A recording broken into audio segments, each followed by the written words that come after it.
Hello and good morning and welcome to the Postgrad Insight session. Today's session will focus on Writtle University College, part of the bigger Autumn Festival Week, which is amongst many different universities and many different brands promoting their different fields. For now, I'd just like to remind you it is a live session, so if you have any Q&As, if you have any concerns or questions, please do put it at the top or bottom of your screen where it says chat or Q&A. Bit of an introduction about what we've got coming up in terms of Writtle College University. They will be presenting to you today. Postgrad.com after that will be hosting a live Q&A session, which will also be featured on our podcast channels.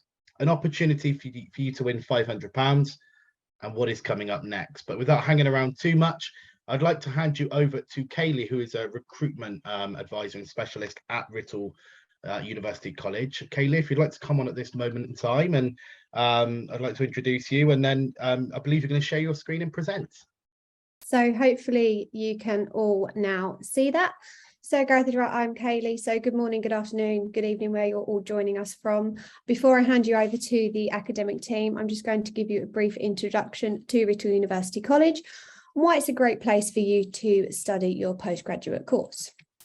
So just quickly, a video for you just to kind of get you settled in to Writtle.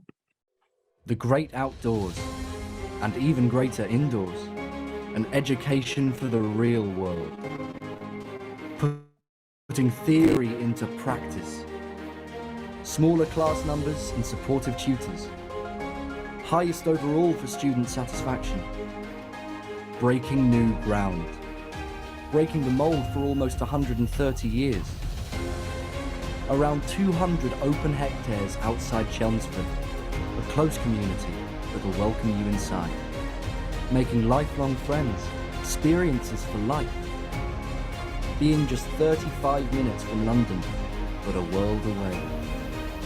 Discover our hands-on, industry-recognised courses. Putting theory to the test. Putting alumni in high places. Putting your career first. Putting science into practice.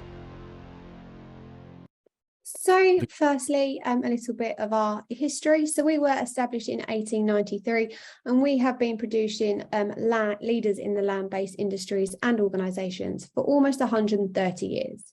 And we offer a range of land-based animal and sport courses at various levels of academic study. And these include postgraduate, undergraduate. We also have further education, short courses and apprenticeships as well.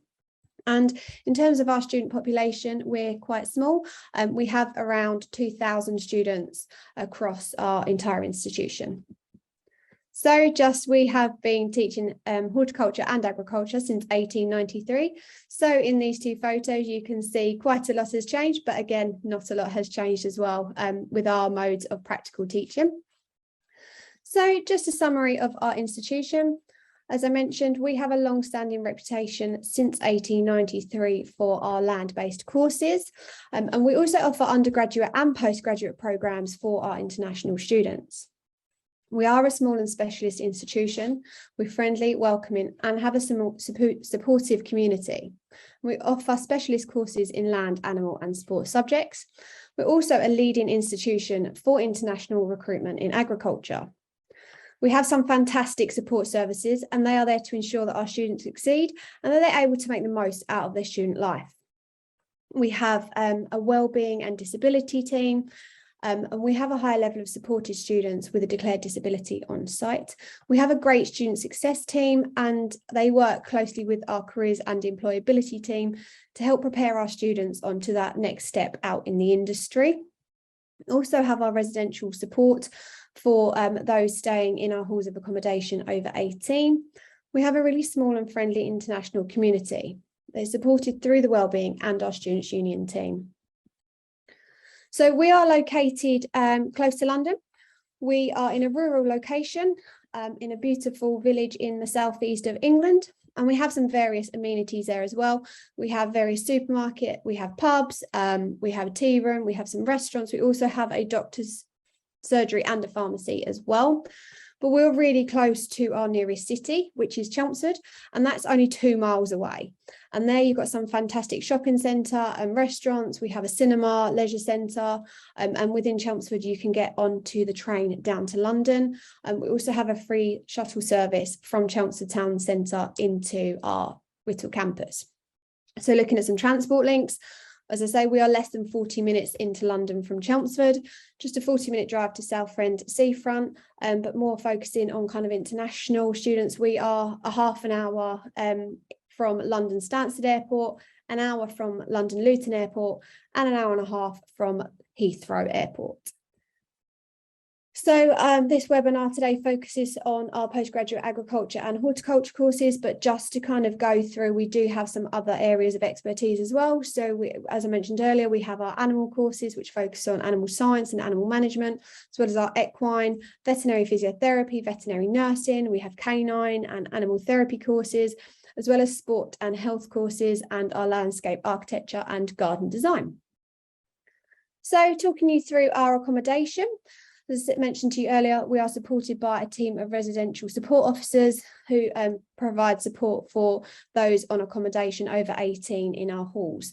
All of our halls are located on our main campus.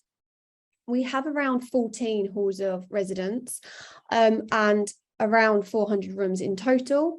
We offer a range of room options from a single room to a double ensuite, depending on your budget and your preference. Our accommodation has a common room, a lounge and a small kitchen, which includes a hob, microwave, fridge and freezer as well for you to make meals of a weekend. Included within your accommodation price is a meal allowance, and you can use this within our eating outlets. So within our garden room restaurant, our Time Out Cafe and our Starbucks pod as well. Within our Time Out Cafe, they also sell groceries and snacks. As well as this, we also have a laundrette on site in one of our halls, and our international students will receive priority for on-campus accommodation. Just to talk you through some of our campus facilities, we are a large open campus of around 150 hectares, and we are surrounded by beautiful gardens and countryside.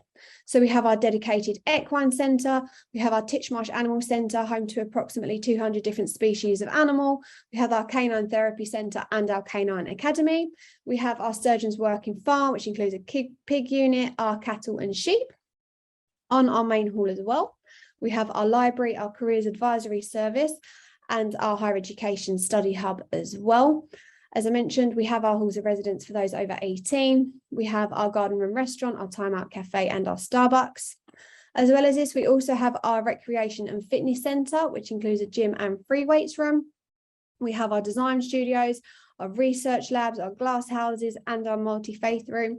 We also have a 3x3 dedicated basketball facility, our brand new centre for sport and health, and a dedicated wellbeing centre as well. So just on your screen now, to give you an idea visually of us as a campus, you can see our light green circle. That is our main campus. So there is our halls of residence. We have our library on there, our eating outlets as well. And then to the right of that is our dark green circle. That is our Titchmarsh Animal Centre. And then further on, you have the dark yellow circle, which is access to our equine campus and our farm as well. Coming back, you've got our King's Lodge campus and our Lordship campus as well, where our research glass houses are situated and our laboratories as well, our science labs. So as you can see there, we are kind of close together within walking distance to all of our campuses, so a car is not required, so you can walk and it's a beautiful scenic walk for you to do so as well. Just a little bit about our Writtle community. Our Students' Union are there to help out with our social aspects. So they are there and manage our freshers, our winter ball, our charity events, as well as putting on theme nights and hypnotist nights. They also do barbecues. We also have our sports facilities. As I mentioned earlier, our gym, our free weights room and our basketball courts. We have a variety of different societies and clubs as well run by the Students' Union. If you would like to put on a different club or society that you can't quite see on there, when you arrive at Writtle, our Students' Union are very supportive in helping set up various different clubs and societies as well. So that's just a whistle-stop tour introduction to Writtle University College. I'm now going to hand you over to Anya Pereira, who is our head of school. very warm welcome to you and thank you for joining us for this webinar. I'm Anya Pereira. I'm Head of School of Sustainable Environments and Design at Writtle University College, and this is the school that has the courses that we're talking about today vested in them. And we're specifically talking today about the postgraduate courses. So if we can have the next slide. The courses that we would like to focus on today are our crop production courses, which are focused on agriculture courses, on horticulture courses, our MSc and post-harvest technology, and our very new course, the MBA in regenerative systems, which we are launching for the first time starting in January 2023. As you can see from these courses, we really are using our history of educators in agriculture and our long history of producing leaders of the future to think about the whole of the supply chain, right from production through to consumers. And that is our focus for these courses. A key element to all of these courses is sustainability. And as you see, we not only talk about crop production in terms of field and protected cropping, through to post-harvest quality of produce, but we're also talking about the whole food systems. And there is an interrelationship between these courses that we do think is very important. So if we could move to the next slide, I'll just talk through some of the things that we think we offer in terms of our education. So we do use our specialist knowledge, and in a bit you'll be meeting some of our academic team. What we do really want to focus on is producing the decision makers of the future. And in that regard, we keep very well versed with what's happening in the sector.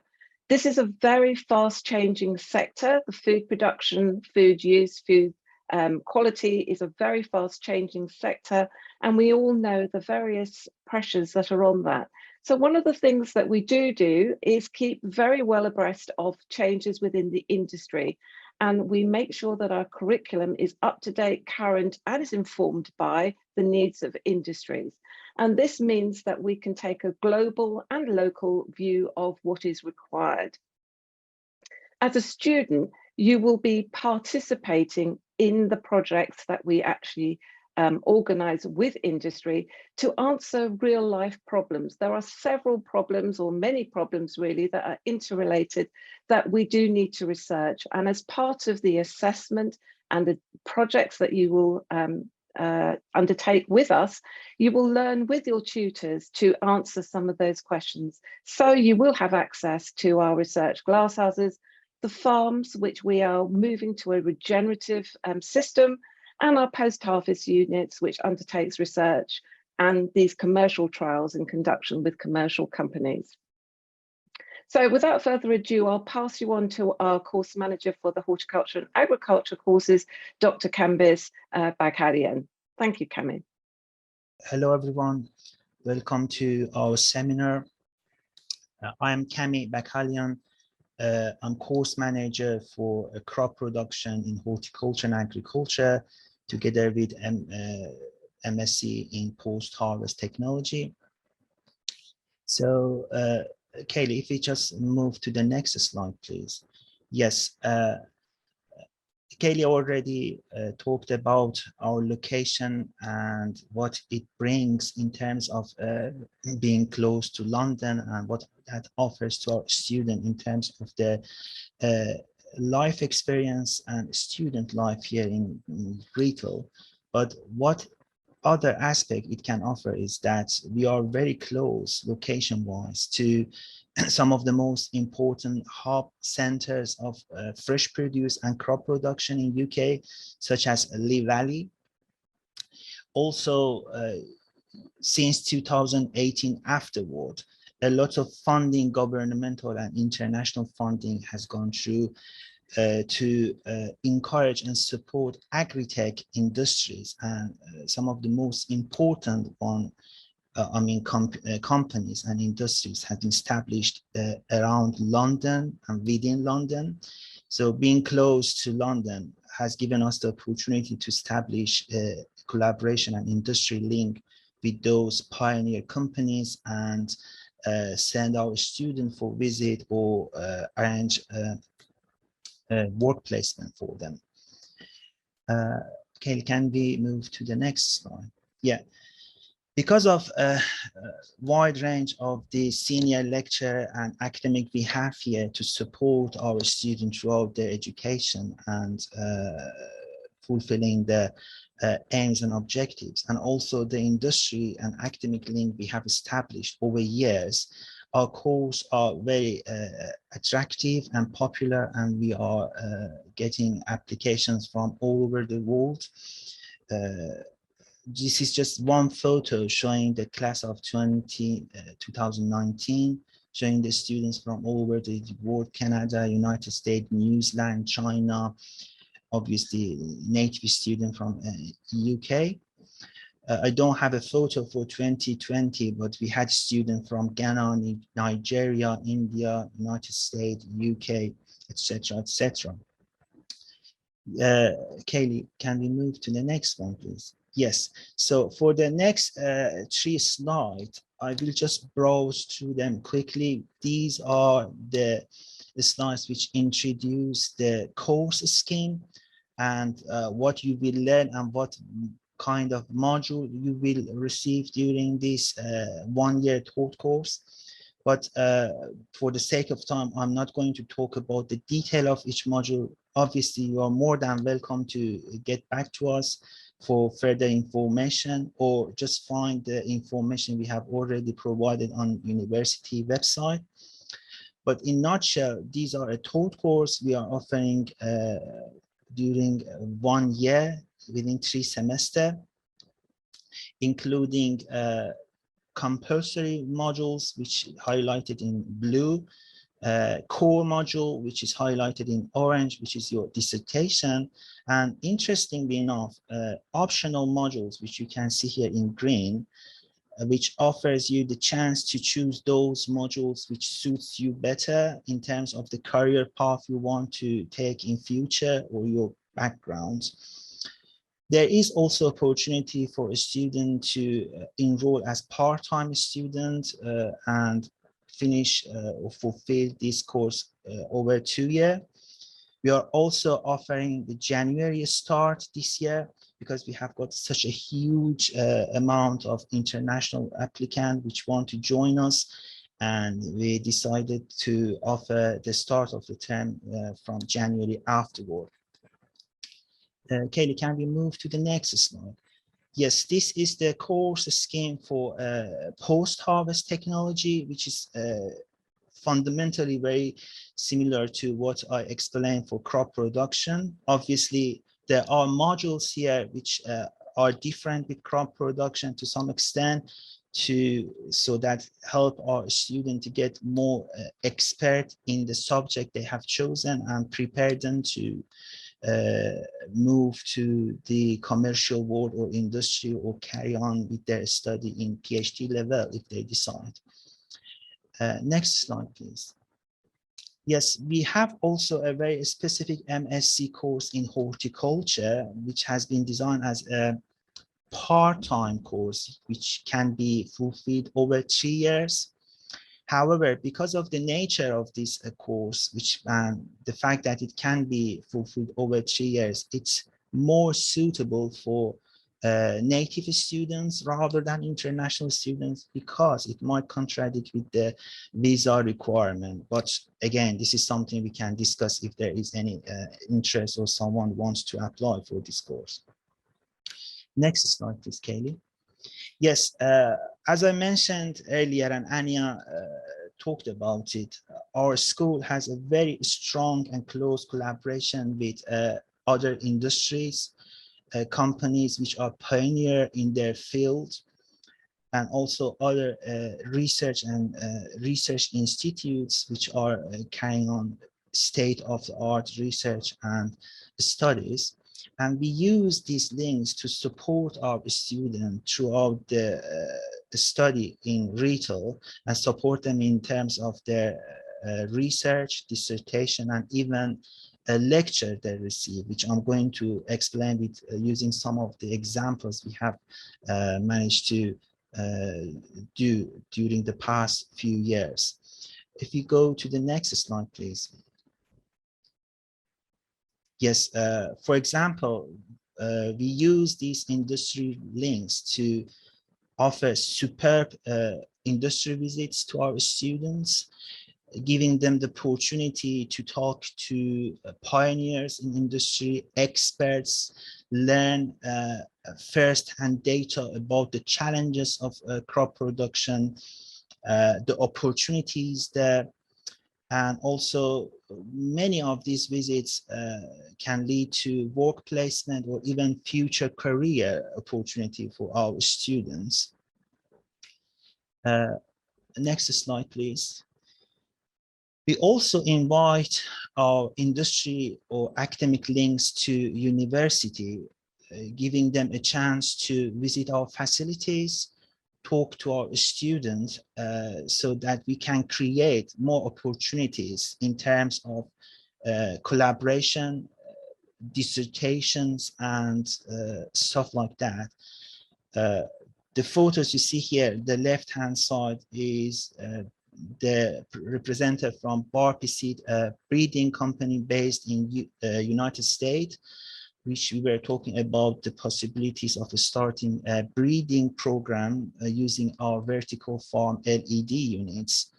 As I said, another example, right-hand side, a group of academics visiting us from East Malling Research Institutes, together with directors of a company which is called Intelligent Growth Solution. And we were discussing about the possibility to start collaborations and projects to support our students. Next slide, please. Yeah, of course, we are trying our best to arrange face-to-face, first-hand delivery to our students, but wherever there are challenges in terms of the time, availability, or distance, we also use the advantage of the technology. For example, here we had a very important meeting between our academic group, ICL, which is one of the most famous global companies expert in fertilizer, biostimulants, and growing medium, and another collaborator, which is called Provender Nursery, based in London greater area. We have started a very interesting collaboration supporting our students throughout the year, involving with different research and projects. Next slide, please. Another example, collaboration we had with APS Group, which is the second biggest tomato producer in UK and one of the top 10 in Europe, which we had started a collaboration project, which one of our MSc student carried on as his dissertation. And in the meanwhile, there was opportunity for other students to get involved, liaise with the students and myself and other lecturer, and learn about first-hand skills and knowledge used in this industry. Next slide, please, Kate. We also invite experts to our university in order to enrich our lectures and modules and give the opportunity to our students to talk to the people who are pioneer in their fields, talk to them, establish and extend their network. And as I said before, many of these events and lectures had led to job opportunities, a career path for our students. So the right up corner is the director manager from Palmstead Nursery, one of the biggest crop production nurseries in Europe. The middle one, the lower middle one, is Jamie Claxton, the director, breeding director from Tozo Seed Company, one of the biggest seed breeding company in UK. And as I said, whenever possible, we also arrange a team meeting for our students to talk to experts. As you can see, we are talking to two of the experts in eye growing solution company based in Scotland, and they were talking about the technology. They even gave a virtual tour to our student to their facility, which was really, really interesting. Next slide, please, Kate. Just to give you a flavor of what we are doing and who we are collaborating, a list of the companies which we have invited last year to our university to talk to our students, and we carry on to do the same this year and many years to come later. Next slide, please, Kaylee. Yes, so that was about MSc production in crop production, agriculture, horticulture, and also post-harvest. But as Anya mentioned, we have started to offer a new course, which is MBA course, and my colleague, Dr. Rob Grauer, is going to talk about it and explain what's happening there. Thank you very much for your time. Okay, thank you very much, Carrie. My name is Dr. Rob Gowers. I look after the MBA program here at Writtle University College. I moved to Writtle 3 years ago because I'm passionate about what Writtle does and the potential impacts that it can make. As you've already heard, Writtle is a land-based university whose historic focus is the biggest industrial sector in the world, food and food production. We've all got to eat. The recent COVID-19 crisis has demonstrated that humanity's understanding of its own relationship with the natural world remains inadequate, often dangerously so. The pandemic has exposed the interconnectedness of numerous existential threats. One of the most perilous, yet underappreciated of these threats is the unsustainability of prevailing attitudes towards food production and consumption. How we produce, distribute and consume food will fundamentally change in the next few years. The MBA is being put together as part of the positive change that must actually occur. Our current food system is a miracle. We can feed more people than ever before across the globe. We can buy a huger range of food in any season, and also until quite recently, very, very cheaply. But this success has also come with some monumental costs as a side result. Our food is making us sick, its production causes pollution and has had a negative impact on our natural environment and biodiversity. Food production produces around 1/3 of our greenhouse gases. The MBA will start off by addressing how we came to be in this situation. Understanding history is key. To understand the present, you have to study the past. But to understand any complex system is not an easy task. The system from farm to fork is a set of interconnected systems that feed back on each other. It ranges from how we grow crops, how we process them, distribute them, market them, and sell food. Also, how it's all financed and regulated. This MBA will critique these key areas. The UK and global food system is currently facing a perfect storm of events. In Europe, we've had Brexit, or UK has had Brexit. We've had COVID-19. We've currently got war in the bread basket of Europe. We're currently living through the highest inflation for a generation, increasing input costs, which is affecting all parts of the production sector. We've had supply chain disruption, climate change, increased government regulation, technological change. We've had the rise of ESG funds. ESG stands for environmental, social and governance.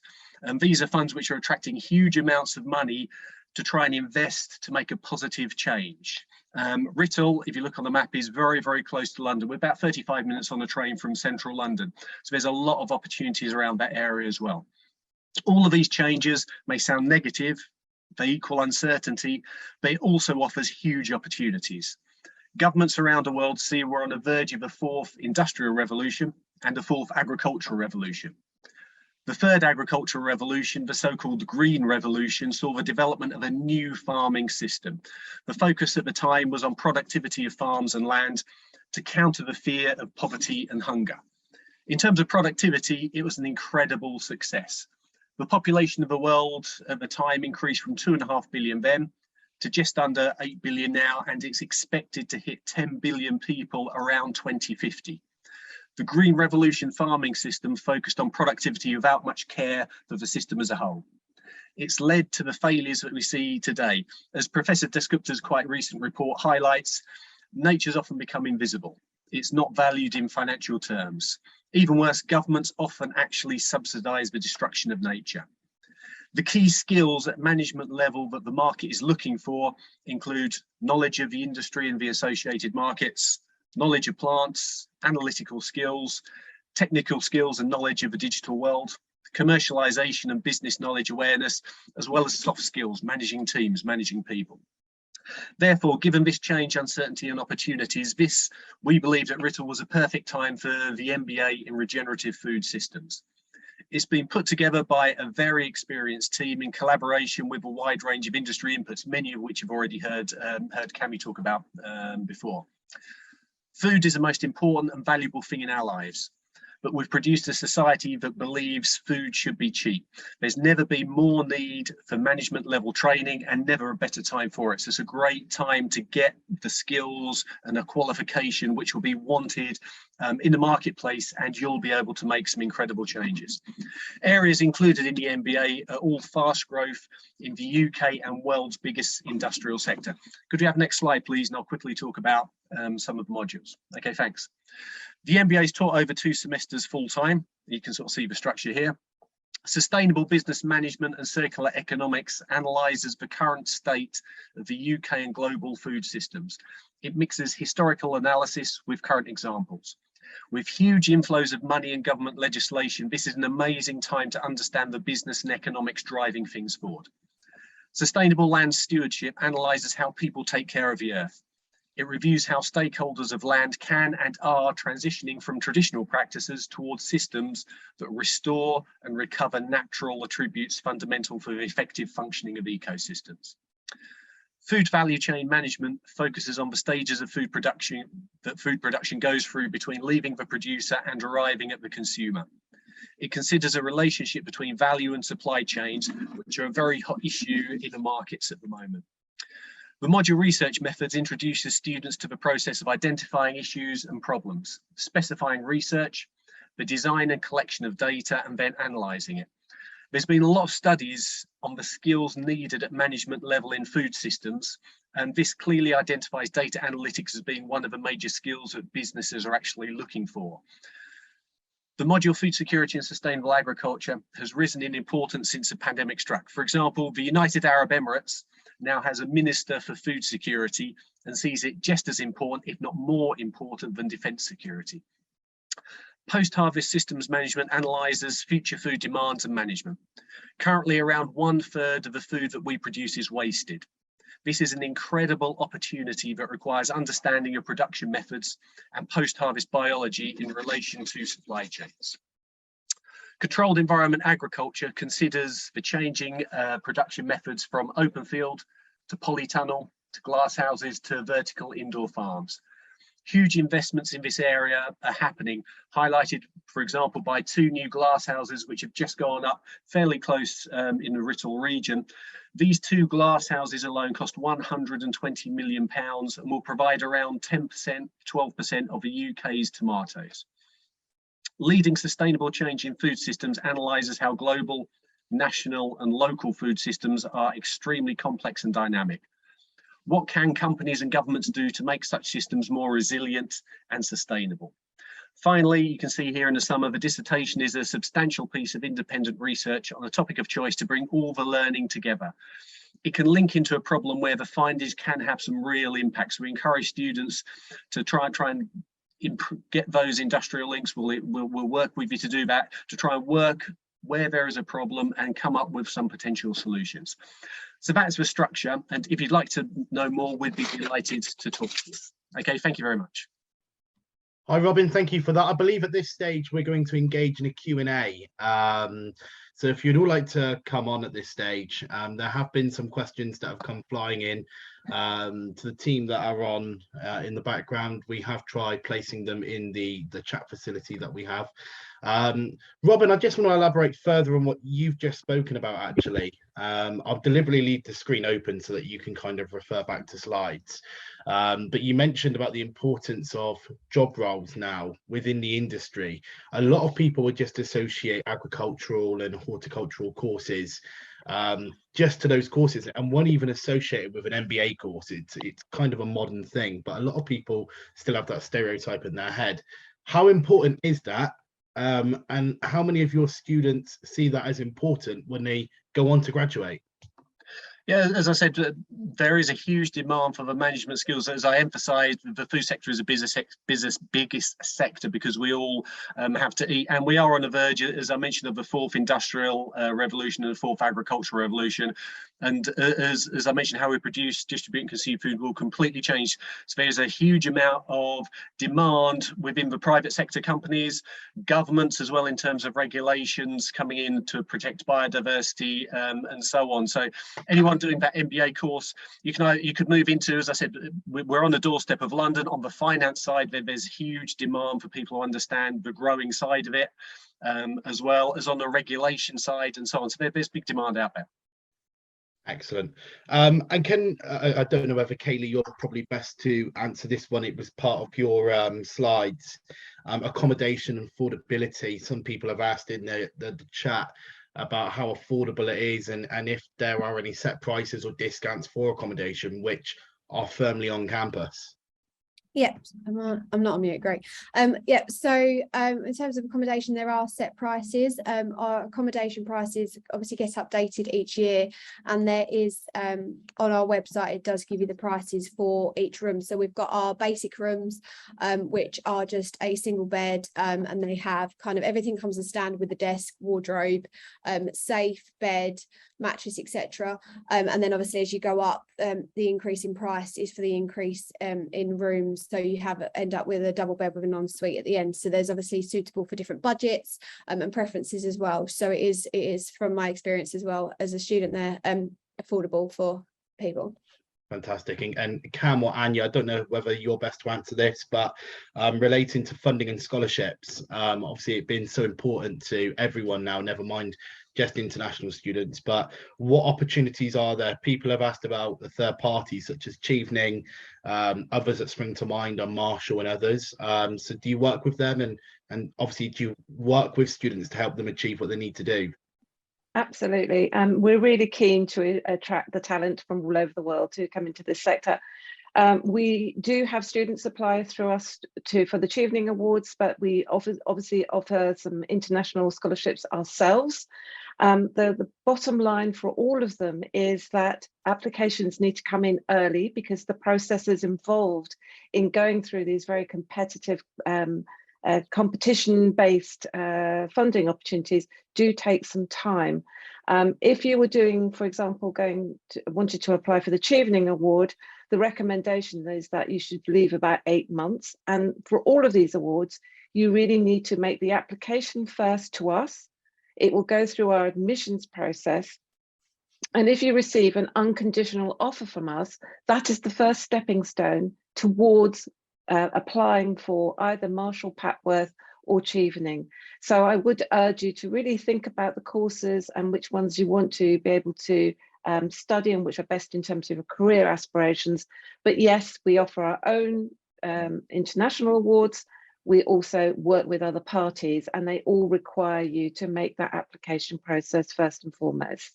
And also, just to elaborate further on Robin's point earlier, that obviously the Chevening is all about coming to the UK and then going back to the country where you originate from, and making a difference. And what you've just said there, choosing your course carefully, makes total sense. So thank you for that. If I could just add to that, even on the Marshall Papworth, which is on our website, which is specifically very much geared towards African countries, the deciding factor on that is an aptitude and an ability to feed back into your rural economies. So in the application process, if you can actually demonstrate that, that will stand you in very good stead. Excellent. Robin, do you have anything further to add to that? Because I think it's quite an important point with regards to what we were talking about earlier about the importance of the hierarchy and the important roles within economies and government structures now. Yeah, as I said, governments, because of the incredible events, some of which I outlined, as really waking up to the importance of food security. Private investment is the same. A great example of that, and I was talking to some of our students last year, is I mentioned roles in regulation. for example, head of sustainability didn't really exist 5-10 years ago unless it was a big company. Now every big company do their annual reports and sustainability reports. And interestingly enough, it's one of the few areas in the city where there's more women in that position than men as well. So again, there's a lot of opportunities out there and a lot of demand for people with the knowledge and the passion for it. Excellent, very diverse, which is what it needs to be now. So I want to talk about applying. There'll be a lot of students watching that might not necessarily come from an undergraduate background in terms of agriculture and horticulture. Does that matter? So if they come from, you know, a business background, or if they come from a law background, does that really affect your application when it comes to PG, and should that affect the course that you take? If I can take that, Yeah. I think we really would like to, and I think historically we take students from a range of backgrounds. So it doesn't necessarily mean that you have to have an agricultural background to apply for these courses. One of the things I think we are very good at is having that interaction with students from the time they are interested in the courses. So I would suggest that the admissions tutor will have that discussion with you based on what qualifications you have and what your aspirations are to select the best course for you. But in essence, we will take a range of people onto this course. Obviously, many of them do have an agriculture and horticultural background, but for the MBA, it's a much broader one than that. And it's true also of those crop production and post-harvest courses. Excellent. And how long typically does it take to apply this from start to finish before you get a decision? I know you mentioned like achieving takes 8 months, but it doesn't always take that long. And do you have any January start dates?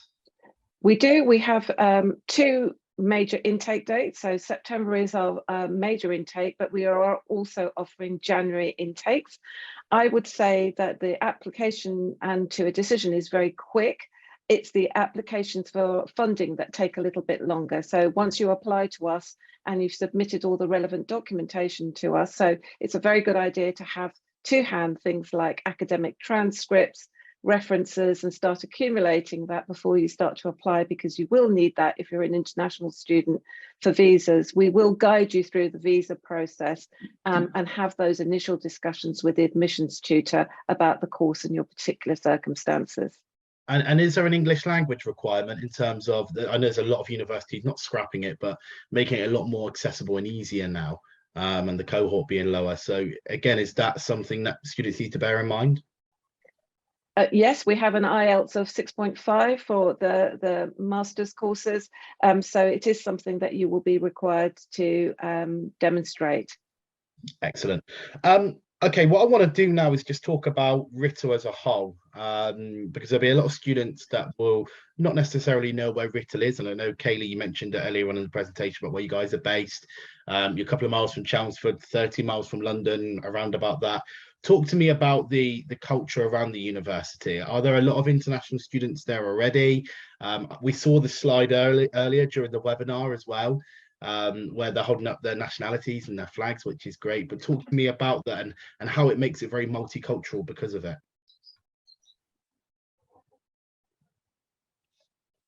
Kaylee, do you want to pick up that one? Yep, sure. So as I say, we do have an international student, but we also have with our students union, we have our students union work quite well and quite closely with our international students to bring them together. So there is an international community, and within the halls of residence as well, we try to make sure that we put the international students together. So again, they can feel like they're coming into a community and they're meeting one another from various courses, and just so obviously coming from another country is quite a big step. So to come over to the UK and kind of have that already with somebody within that international community, we feel is really important. And as a small institution, we're able to do that and have the support available. We have our academic support team, so academic writing. We have our HE disability team, our wellbeing team, as well as our student success and careers teams as well, that all work really closely to help assist with all of our students to kind of succeed and progress where they want to out in the world. And obviously being quite close to London as well, that helps with the social aspect as well. Obviously you're not in the hustle and the bustle of the major city, you are on the outskirts, but close enough to go into the major city. Yes, so we are. So we are just two miles away from Chelmsford, which is our nearest city. Again, that's like a 5-10 minute taxi ride. It is walkable as well. A lot of our students do walk from the university campus into Chelmsford, and then it's just one train from Chelmsford into the city centre, and then you're straight into Liverpool Street, and then obviously your World Your Oyster from there. So yeah, really close, but we're far enough away so that we're a beautiful campus out in the open, but then close enough to get to London should you need to. Okay, and Anya, I want to elaborate further on your point earlier. You mentioned about where you guys are based for the ports as well, being so close to them. What importance does that have to the university, and how does that give you a massive advantage compared to other universities? So one of the things you might have seen in the slide is that we're a member of what we call the Fresh Produce Consortium, which is over 600 industries within the UK. And that's really featuring on those highly perishable crops that we use as food. And being close to the ports is very important for our post-harvest offer, because obviously what you want to make sure is that the product is as fresh and nutritious as it was when it was produced by the time it reaches the kitchen table. So we being close to imports, areas of imports is very important, and we try to take students to visits to those ports to be able to see that. Excellent. Everyone, Anya, Kaylee, Robin, and Cam in the background, very much appreciated for your time today. It's been a fantastic session.